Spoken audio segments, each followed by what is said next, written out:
తెలంగాణలో బీజేపీ ఉనికి కోల్పోతుందని ఆ పార్టీ నేతలు కిషన్ రెడ్డి, ఈటెల రాజేందర్ కాంగ్రెస్ నేతలపై అసత్య ఆరోపణలు చేస్తున్నారని టీపీసీసీ ప్రధాన కార్యదర్శి అద్దంకి దయాకర్ ఆరోపించారు.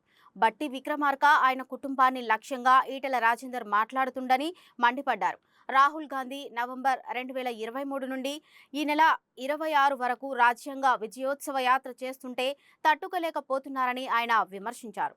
అటు రాహుల్ గాంధీ గారు నవంబర్ 26 నుంచి జనవరి 26 వరకు రాజ్యాంగ విజయయాత్రల్ని అన్ని రాష్ట్రాల్లో చేయాలని పార్టీ నిర్ణయం తీసుకొని తను కూడా ప్రత్యేకంగా పాల్గొంటున్న వైనం చూసిన తర్వాతనే తన మీద కూడా కేసులు పెడుతున్నారు. రాజ్యాంగాన్ని ఆయన పట్టించుకోవట్లేదని, అసలు దేశాన్ని పట్టించుకోవట్లేదని చెప్పి ఇలా అసోంలో కేసు పెట్టిన పరిస్థితి ఉన్నది. కాబట్టి బీజేపీ యాక్టివ్ రాష్ట్రంలో అవ్వడమైనా, అటు ఆంధ్రప్రదేశ్లో అవ్వడమైనా, ఇటు ఇండియాలో అవ్వడమైనా వాళ్ళ యొక్క వ్యూహం స్పష్టమవుతున్నది.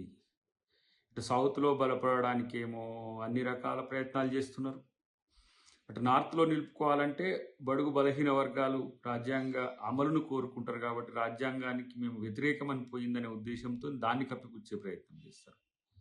ఇటువైపు ఇక్కడ కిషన్ రెడ్డి గారి నుంచి మొదలు పెడితే కింది స్థాయి నాయకుల వరకు కాంగ్రెస్ను లక్ష్యంగా చేసుకొని మీరు చేస్తున్న స్టేట్మెంట్స్ ఏవైతే ఉన్నాయో అవన్నీ కేవలం మీ రాజకీయ అస్తిత్వాన్ని నిలుపుకోవడానికి తప్పితే మరొకటి కాదు. మిమ్మల్ని ఎవరు నమ్మరు. రేపు బీజేపీ పూర్తి స్థాయిలో భూస్థాపితమయ్యే రోజు భవిష్యత్తులో ఉంది.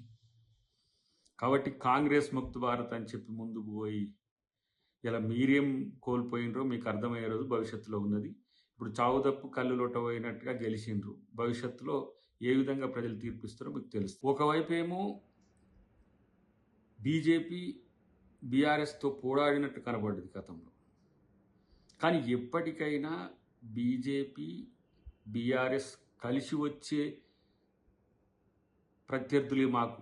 మీరిద్దరు కలిసే వస్తారు. బీజేపీ బీఆర్ఎస్ ఎప్పటికైనా ఒకటే అనే అంశం మాకు నిరంతరం తెలుసు.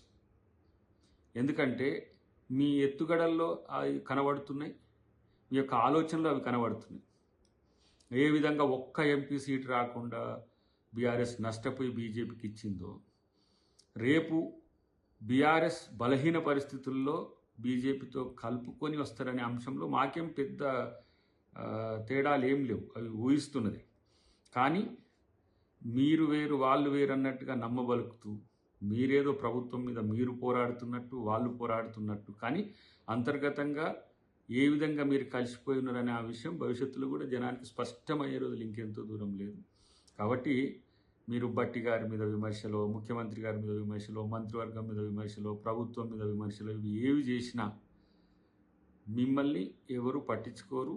ఎందుకంటే ఈ తెలంగాణకు మీరు చేసింది ఏమీ లేదు. బీజేపీ తెలంగాణకు ఏం చేస్తున్నది కూడా లేదు బీజేపీ. కాబట్టి ఇలా ఉనికి కోసమో టీఆర్ఎస్ అడ్వాంటేజ్ తీసుకుంటుందనే ఉద్దేశంతో మీరు చేసే రాజకీయ ఉనికి ప్రకటనలు ఎవరు పట్టించుకోరు అనేది నాకు అభిప్రాయం.